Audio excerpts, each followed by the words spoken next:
Good morning, students. Open your book and listen me carefully.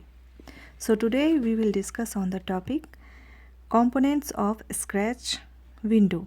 तो हम लोग आज सीखेंगे जो स्क्रैच विंडो है उसका जो भी कंपोनेंट्स है, जो भी अंश है, जो उसका पार्ट है, छोटा छोटा जो पार्ट है उसके बारे में हम लोग आज सीखेंगे. तो वन बाय वन हम लोग डिस्कस करते हैं. So let's move to the point. Here the first point is sprite. तो हम लोग स्प्राइट के बारे में हम लोग आज सीखेंगे. तो क्या है sprite? Sprite is an object or graphical character that you see on the Scratch stage. तो आप लोग फिगर 8.1 में यानी पिछले पार्ट में आप लोगों ने देखा होगा कि स्टेज में एक कैट लाइक जो कैरेक्टर है और जो ऑब्जेक्ट है वो दिख रहा है. जैसे कि आप लोग इस फिगर में भी देख सकते हैं. फिगर 8.2 में ये जो आपका कैरेक्टर है, ये जो ऑब्जेक्ट है, इस ढंग का बहुत सारा ऑब्जेक्ट जो कि स्क्रैच विंडो में यूज़ किया जाता है और इसको ही हम लोग स्प्राइट बोलते हैं. जैसे एक एग्जांपल ले सकते हैं. आप लोग वीडियो गेम खेलते हो और उसमें जो भी बॉल दिखाई देता है, जो भी बाइक्स वगैरह दिखाई देता है, कार दिखाई देता है, या जो भी ऑब्जेक्ट मूव करता हुआ दिखाई देता है, उन सभी को स्प्राइट बोलते हैं. It performs various action in A scratch project. तो ये बहुत तरह का एक्शन जो कि स्क्रैच प्रोजेक्ट में परफॉर्म करता है. जैसे कि आप देखते होगे बॉल को उछलते हुए देखते होगे, या मशीन गन को चलते हुए देखते होगे, किसी डॉल को चलते हुए देखते होगे, कभी कार को रेस लगाते हुए देखते होगे. तो ये सारा क्या है? उसका विभिन्न तरह का एक्शन है जो जिसको कि आप लोग स्क्रैच प्रोजेक्ट में भी कर सकते हो. सो the next point is scratch provides a number of in built sprites.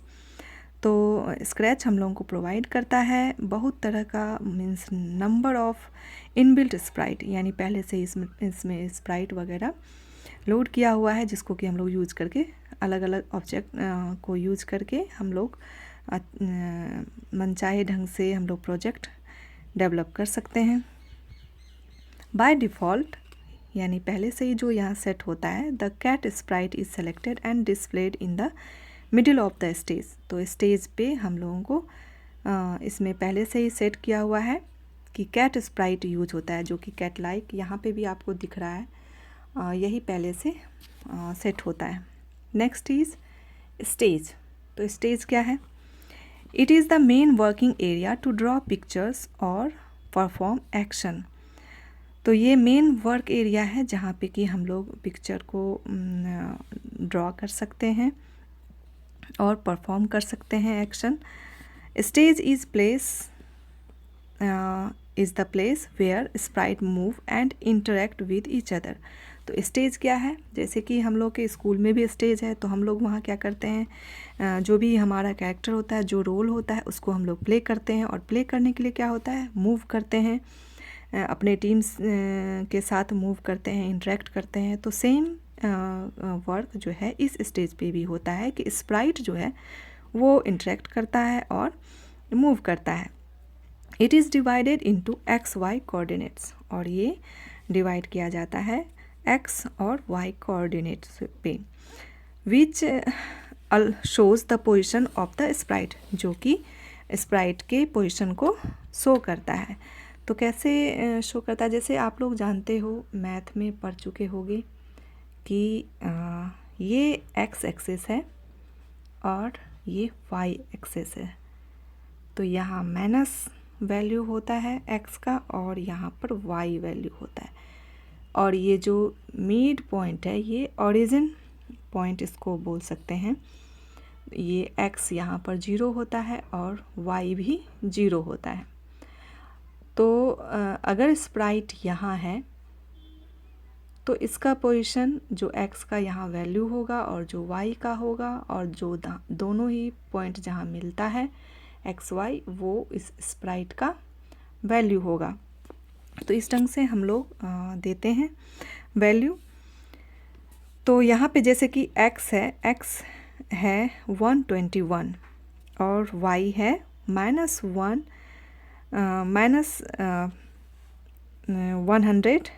11 और x का वैल्यू था 121। तो x का जब भी यहाँ पॉजिटिव में है तो निश्चित है कि वो इस एक्सेस पे लाई होता होगा और राइट साइड में, और y अगर माइनस में है तो निश्चित ही ये डाउन में ये इस पॉइंट पे आता होगा, और ये पॉइंट जहाँ पे भी मिलेगा वो कर्सर का पोजीशन होगा। तो इस ढंग से ये कोऑर्डिनेट जो है वर्क करता है। So which the values of both the coordinates are displayed at the bottom right corner of the stage.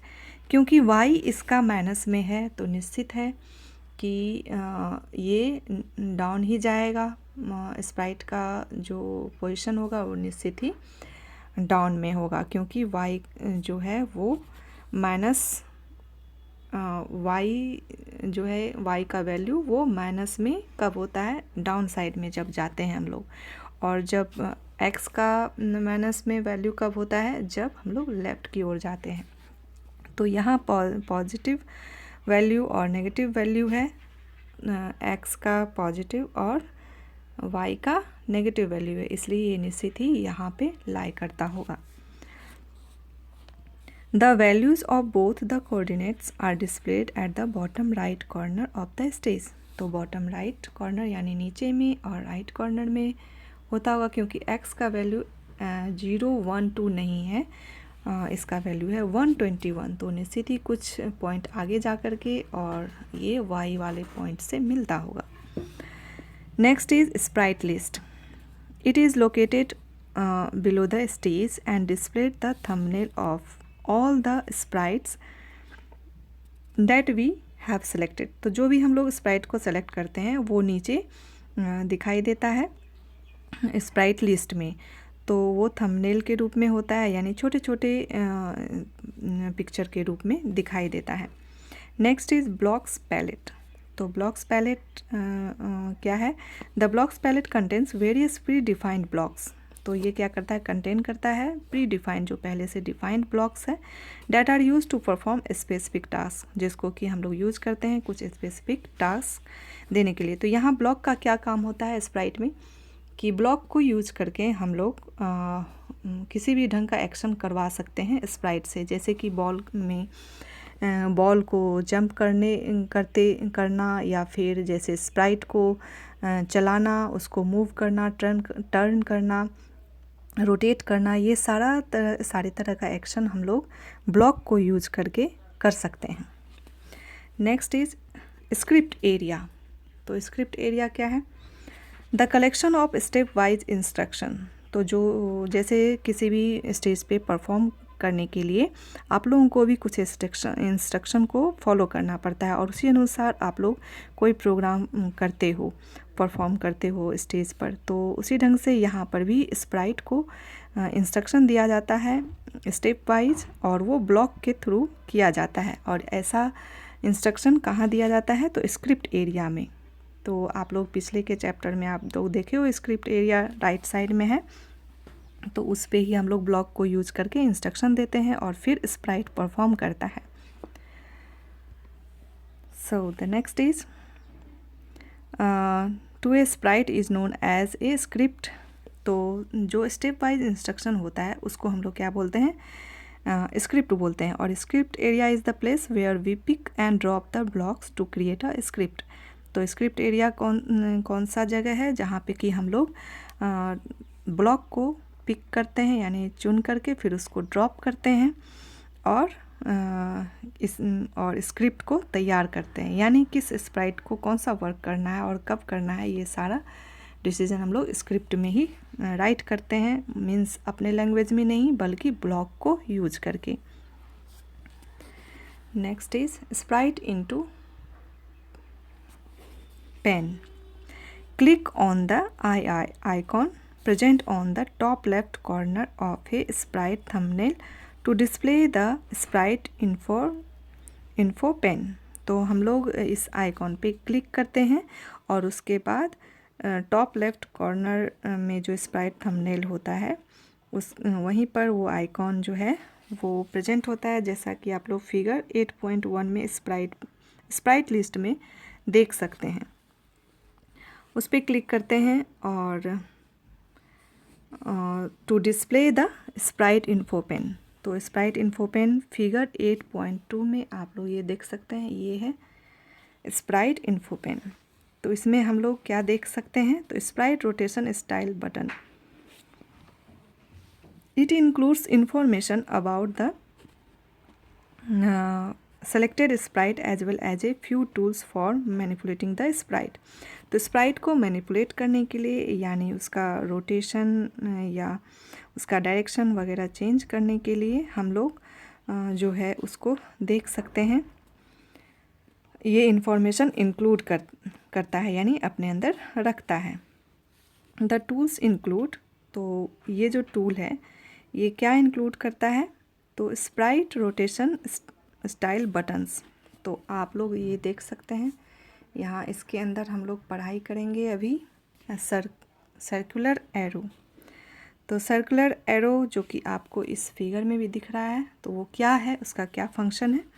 The circular arrow enables full rotation of the sprite. तो ये क्या करता है, एनेबल करता है स्प्राइट को फुल रोटेशन करने के लिए, यानी पूरी तरह घूमने के लिए, एक चक्कर यानी एक राउंड लगाने के लिए। Next is linear arrow. The linear arrow enables the sprite to only face left और राइट। तो लीनियर एरो क्या करता है, वो एनेबल करता है स्प्राइट को, सक्षम बनाता है या तो लेफ़्ट की तरफ फेस करने के लिए या फिर राइट की तरफ फेस करने के लिए। Next is disable rotation. तो रोटेशन को डिसेबल करने के लिए किया जाता है, इट डिसेबल्स रोटेशन। ये रोटेशन को डिसेबल करता है, यानी कि नहीं करने देगा। So the sprite remains fix to 90 degrees, ताकि वो जो स्प्राइट है वो 90 डिग्री पे ही फिक्स रहे। Next is X Y coordinates. तो एक्स वाई कोऑर्डिनेट्स के बारे में मैंने अभी बताया था थोड़ी देर पहले, तो फिर से यहाँ पे दिया गया है कुछ information. This coordinates indicates the position of A Sprite. तो ये कोऑर्डिनेट्स क्या करता है, स्प्राइट का पोजीशन बताता है ऑन द स्टेज, स्टेज पर उसका पोजीशन बताता है स्प्राइट का। The horizontal line is labelled as X axis. जैसा कि मैंने बताया था कि ये हॉरिजेंटल लाइन जो होता है वो एक्स एक्सिस है, और जो वर्टिकल लाइन होता है वो वाई एक्सिस है।